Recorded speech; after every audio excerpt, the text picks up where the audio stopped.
Hello everybody. Continuing with our character education each month, our focus this time around is empathy, and I have a lot of really great books to share with you. Starting with this picture book, it's How Do Dinosaurs Learn to Be Kind by Jane Yolen. How does a dinosaur learn to be kind? Does he roar about everything that is on his mind? Does he wake up at midnight and make lots of noise? Does he take his big sister's new shoes and her toys? No. A dinosaur knows how to be very kind, always keeping other folks firmly in mind. Another picture book for you. Here is Watercress by Andrea Wang. A story about the power of sharing memories, including the painful ones, and the way our heritage stays with and shapes us, even when we don't see it. While driving through Ohio in an old Pontiac, a young girl's Chinese immigrant parents spot watercress growing wild in a ditch by the side of the road. They stop the car, grabbing rusty scissors and an old paper bag, and the whole family wades into the mud to gather as much as they can. At first, the girl is embarrassed. Why can't her family just get food from the grocery store like everyone else? But when her mother shares a bittersweet story of her family history in China, the girl learns to appreciate the fresh food they foraged and the memories left behind in pursuit of a new life. And one more picture book for you. Here is This Way, Charlie, written by Caron Lewis and illustrated by Charles Santoso. This Way, Charlie is the story about a friendship between a blind horse and a gruff goat. All the animals at the Open Bud Ranch can see that Jack likes keeping his space to himself. But when Charlie arrives, he doesn't see Jack at all. He's still getting used to seeing out of only one of his eyes. The two get off to a bumpy start. At first, Jack is anxious and distrustful. But one day he summons his courage and guides Charlie to his favorite sunlit field. And so begins a powerful friendship that will be tested by life's storms, but will ultimately change each life for the better. Among our informational books, here is 365 Days of Wonder, Mr. Brown's Book of Precepts.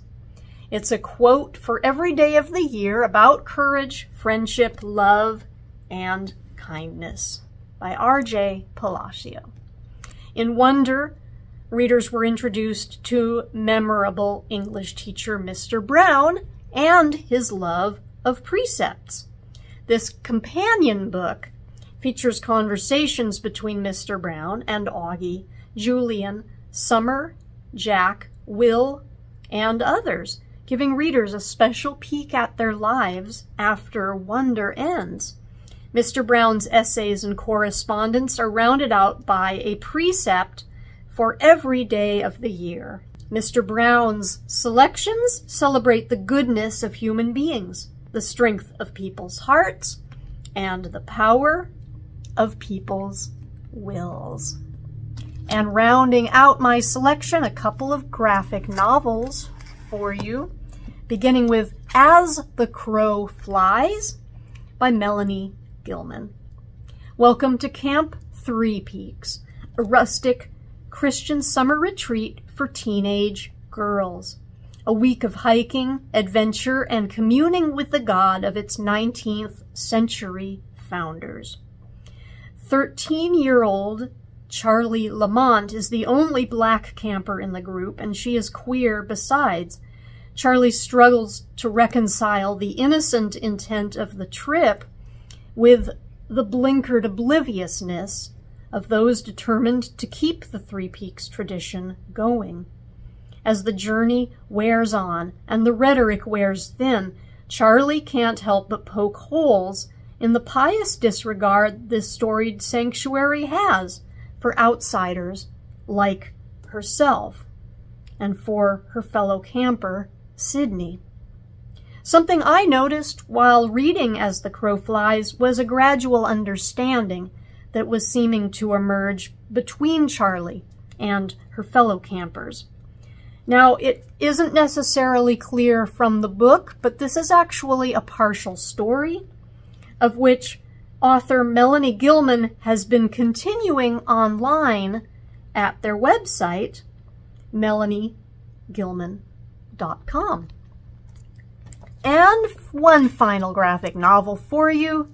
Here is Real Life by Cory Doctorow, illustrated by Wang. Anda loves Coarse Gold Online, the massively multiplayer role-playing game that she spends most of her free time on.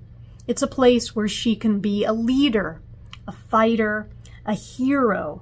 It's a place where she can meet people from all over the world and make friends. Gaming is, for Anda, entirely a good thing.